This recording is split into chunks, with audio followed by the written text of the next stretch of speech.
Бекмамат Осмонов атындағы Жалал-Абад мемлекеттік университеті, Жалал-Абад колледжі, табиғи техникалық бөлімі.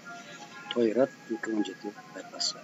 Кураторы Бекешев Мариф Атамбаевич. Биринчи июнь күнү көпчүлүк өлкөлөрдө балдарды коргоонун эл аралык күнү белгиленет. Бул күн биздин өлкөдө да жыл сайын белгиленип келет. Бүгүнкү күн кичинекей балдар үчүн эң кубанычтуу майрамдардын бири саналат. 1 июнь эл аралык балдарды коргоо күнү 1949 жылы Бириккен Улуттар Уюмунун атайын сессиясында кабыл алынган.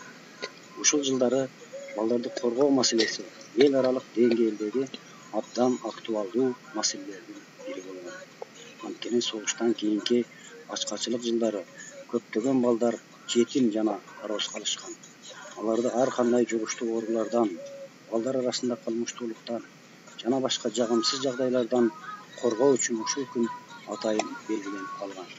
1950 жылдан баштап бул күн майрам катары белгиленип келет.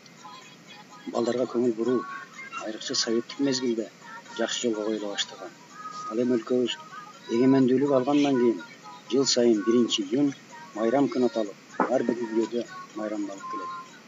Балдар күнүндө өлкө башчысы, өкмөттүк жана башка уюмдар, шоу бизнестин өкүлдөрү балдарды куттукташат. Ошондой эле балдар үйлөрүнө, бала бакчаларга колдорунан келген жардамдарын көргөзүп келишет.